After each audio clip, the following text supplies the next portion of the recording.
चलिए आज फिर से हम लोग ज्यामिति के तरफ बढ़े हैं। जो आपको वास्तव में ज्यामिति कठिन तो है, कठिन इसलिए हो जाता है क्योंकि बचपन से विद्यार्थी जो है ज्यामिति की तरफ कभी ध्यान ही नहीं दिए और ना टीचर उतना ध्यान देते हैं उस ज्यामिति पर। क्योंकि ऐसे भी देखा जाए तो टीचर के लिए भी थोड़ा सा कष्टदायक है ही। तो चलिए उस कष्टों से उभारने के लिए आज फिर आर.के. माही मैथमेटिक्स क्लासेज में आप लोग का स्वागत है। और पहली बार इस वीडियो को देख रहे हैं तो चैनल को सब्सक्राइब करें और बेल आइकन दबा दीजिएगा ताकि सारे वीडियो आप तक पहुंचती रहे। ज्यामिति के सारे वीडियो मतलब इस आप क्वेश्चन बैंक जो है ब्रिलियंट का क्वेश्चन बैंक सारे देखने के लिए त्रिभुज चैप्टर का आपको प्लेलिस्ट तैयार कर दिया गया है।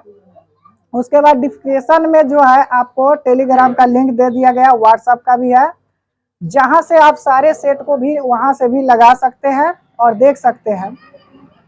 आगे कल से आप लोगों को एक इंटरनेट पर जारी जो मॉडल पेपर कर दिया गया है, जो आपके मार्केट में 11, 12 और 2023 के आपको मॉडल पेपर जो आया है, जो कल से आप लोग को मॉडल पेपर पढ़ाई जाएगी, जिसमें सारे विषयों की तैयारी कराई जाएगी। तो चलिए ज्यादा बात न करते हुए हम लोग चलते हैं अपने पॉइंट की ओर, जिसके लिए आप लोग देख रहे हैं उसके तरफ हम लोग चलते हैं। ध्यान से देखिए, आप लोग प्रश्न को समझ लीजिए। यहाँ पर ध्यान दिया जाए, क्या दिया हुआ है, त्रिभुज एबीसी में, ये आपका त्रिभुज एबीसी है यहाँ पर, ठीक है। एबीसी में बीसी और सीए और एबी का मध्य बिंदु है। जो भी त्रिभुज बनाया जा रहा है वो सारे त्रिभुज का मध्य बिंदु है। जैसे एबी का मध्य बिंदु आपका एफ हो गया और बीसी का मध्य बिंदु डी हो गया और एसी का मध्य बिंदु क्या हो गया, ई हो गया, ठीक है।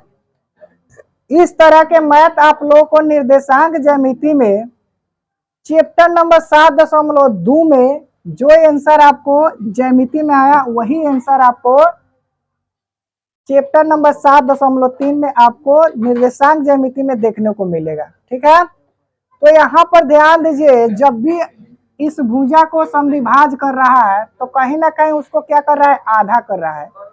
तो आधा को हम लोग क्या लिखते हैं, 1/2 लिखते हैं। जब इस बीसी भुजा को जब बिंदु डी जो है मध्य कर रहा है, बीच कर रहा है, तो उसका आधा क्या हो जाएगा, 1/2 हो जाएगा, ठीक है। तो यहाँ पर ध्यान दिए, जब मध्य बिंदु जो है आपका डी है, ई है, एफ है, वो तो त्रिभुज DEF और त्रिभुज ABC निकालना है, मतलब उसका क्षेत्रफल ज्ञात करना है।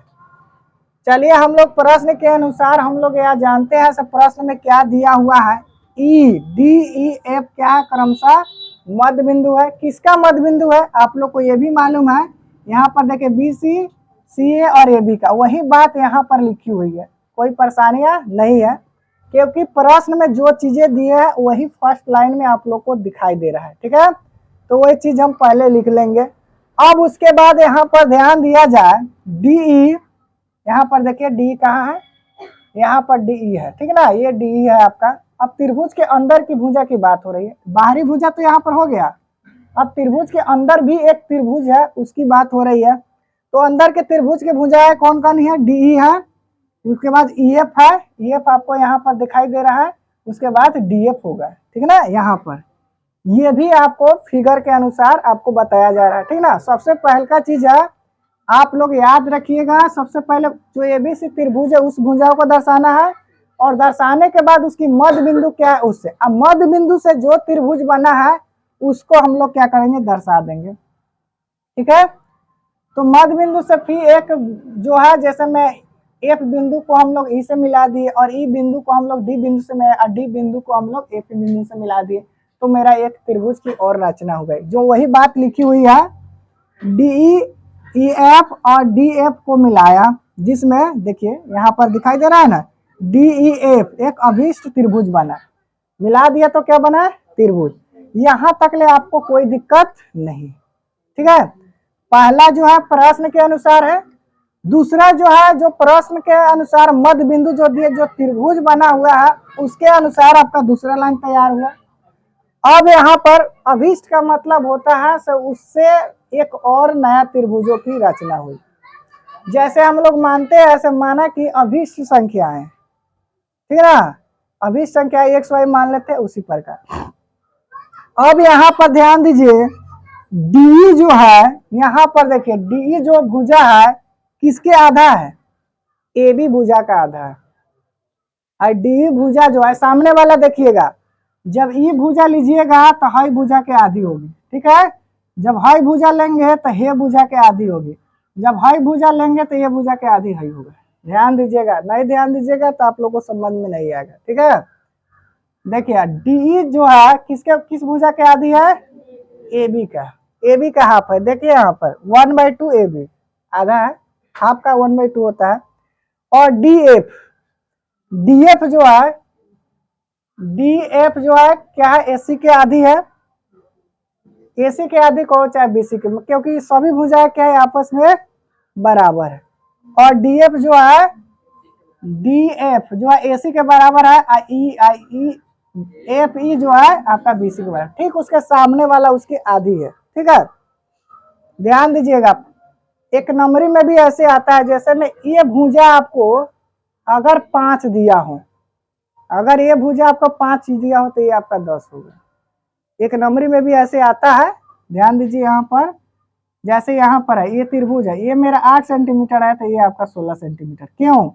क्योंकि इस त्रिभुज का आधा ई त्रिभुज होगा, मतलब इस त्रिभुज के आधा ई त्रिभुज होगा। उसका मतलब क्या है, इस दुगुना होगा। चले उस तरह के आधी हम लोग समझ लिए। अब यहाँ पर देखिए ए एफ बी एफ और डी ई, यहाँ पर देखिए ए एफ बी एफ और क्या है डी ई, डी कहाँ है यहाँ पर है, मतलब ये जो है आपस में क्या है बराबर है। कैसे बराबर है, क्योंकि डी के जब आधी जब ये होगा तो इसका हाफ जब इतना होगा तो ये भी बराबर होगा, इसके बराबर ही होगा, ठीक है। देखिए इसी प्रकार जब वो बराबर है तो इसी प्रकार और भी भुजा बराबर, जैसे में ये भुजा बराबर इसके बराबर ही होगा, तो उसी प्रकार जब इसके बराबर ये होगा इसके बराबर ही होगा, उसी प्रकार इसके बराबर ही होगा तो ही होगा तो ही होगा, ठीक है ना। यहाँ पर तीनों सबके बराबर है।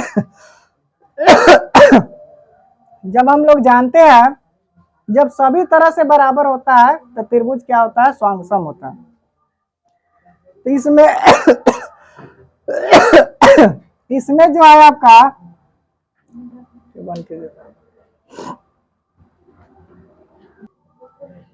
चलिए अब यहाँ पर देखिए, इसमें तो आपको कहने के लिए 2 त्रिभुज बताया गया, लेकिन इसमें त्रिभुजों की संख्या आप देख लीजिए, एक यहाँ से ऊपर 1 हो गया, 2 हो गया, 3 हो गया, 4 हो गया,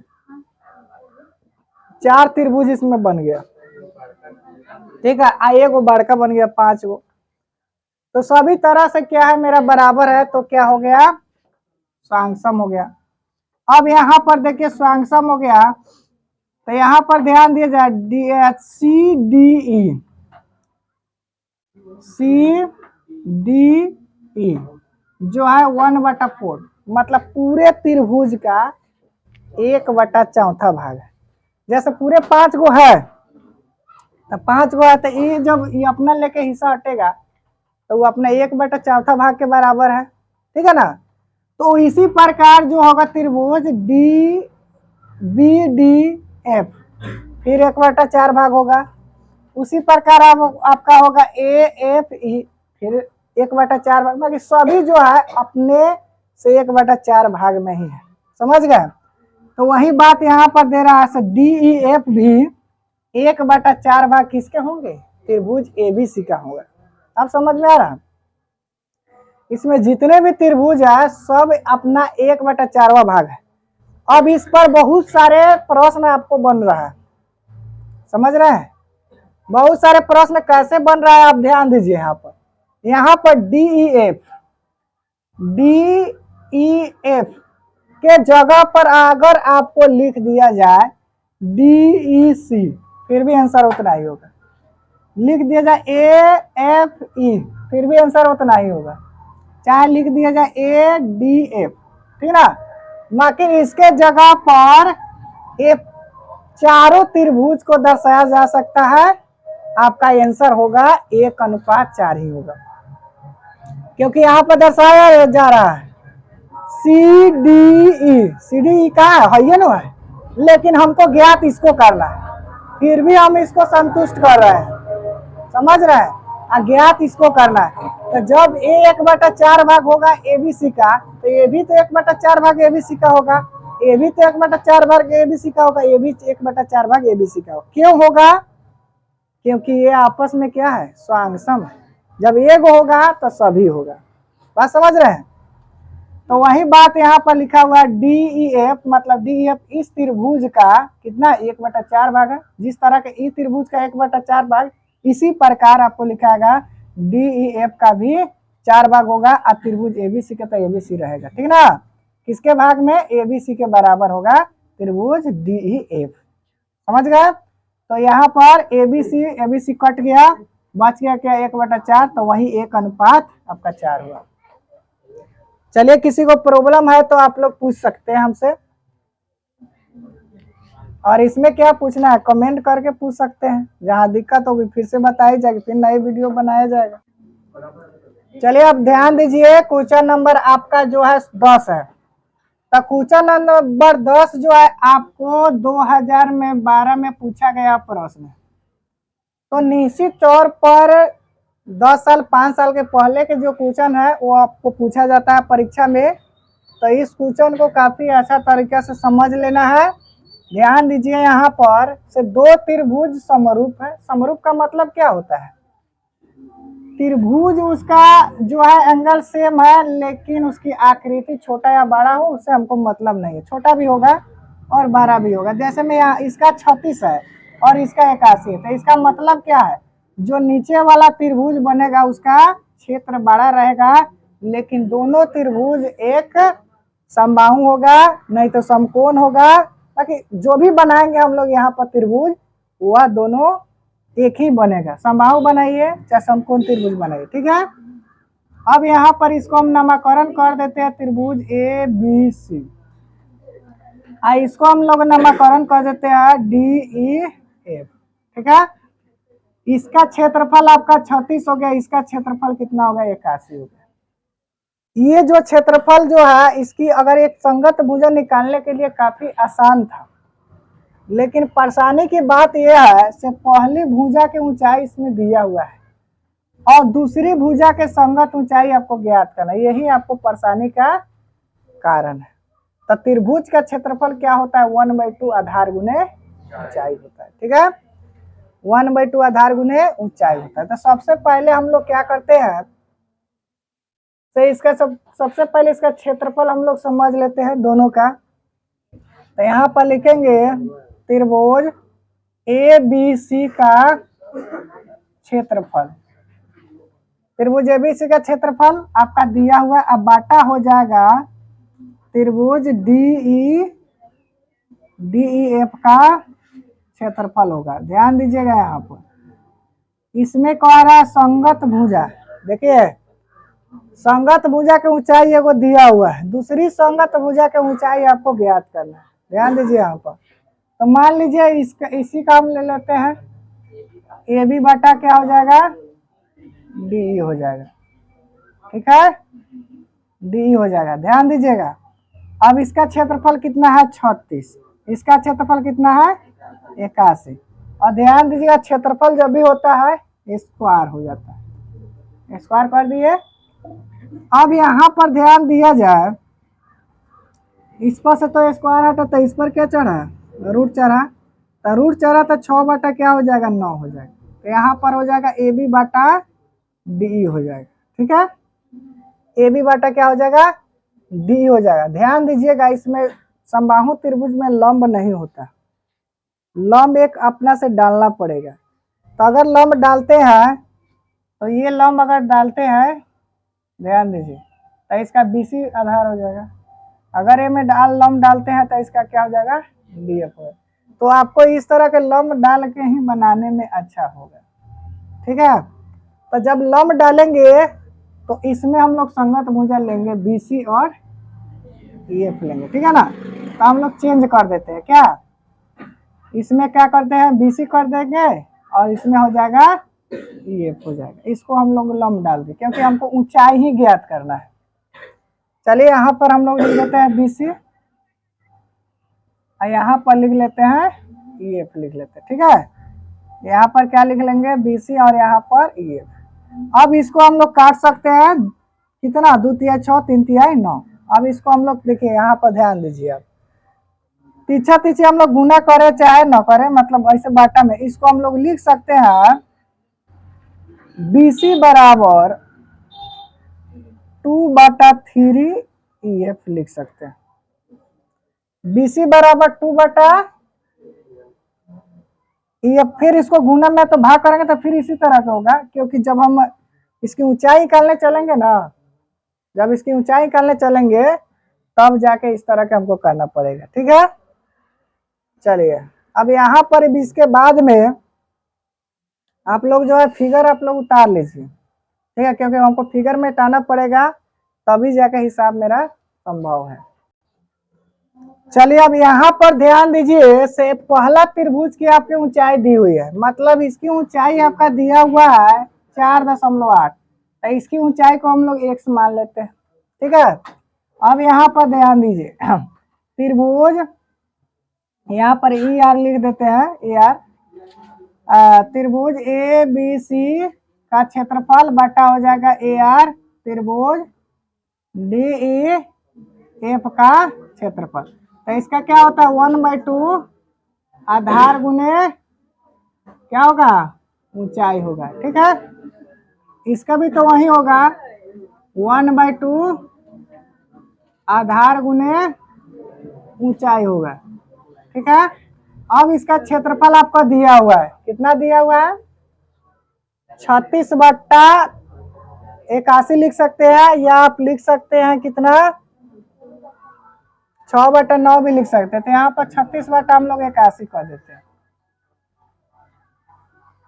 अब यहाँ पर 1/2, ठीक है। आधार देखिए, आधार किसका है BC है, गुने ऊंचाई जो है 4.8, उसी तरह के 1/2 आधार क्या होगा EF होगा,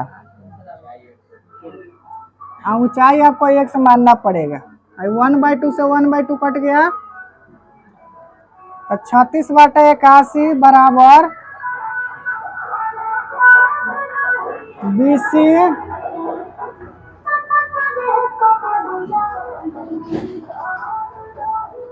ध्यान दीजिएगा EF जो है किसके बराबर है BC का बराबर। बाकी BC के जगह पर हमको BC के जगह पर हम क्या रखेंगे 2/3 EF रखेंगे, तो यहाँ पर ही लिखा जाएगा 2/3 EF, ठीक है। और बाटा में क्या हो जाएगा EF हो जाएगा, गुने H हो जाएगा, तो EF से आप EF कट गया, ठीक है। चलिए अब यहाँ पर ध्यान दीजिए, इसको हम काट सकते हैं कितने मरतबे 3 एकम 3 और 3 छक 18, तो हो जाएगा 36/81 2 गुने 1.6 और बाटा कितना हो जाएगा x। अब इसको क्रॉस मल्टीप्लाई गुना करेंगे, इसको भी काट सकते हैं 18 मरतबे, ठीक है। इसको भी काट सकते हैं और इसके बाद में 9 से काट सकते हैं, 9 दूना 18 और 9 9 81। चलिए अब इसको देखते हैं आगे, फिर से पीछा पीछे गुना कर लीजिए, तो x में हम गुना करेंगे 2 से, तो यहाँ पर 2x हो जाएगा और यहाँ पर होगा 16.9 होगा, ठीक है।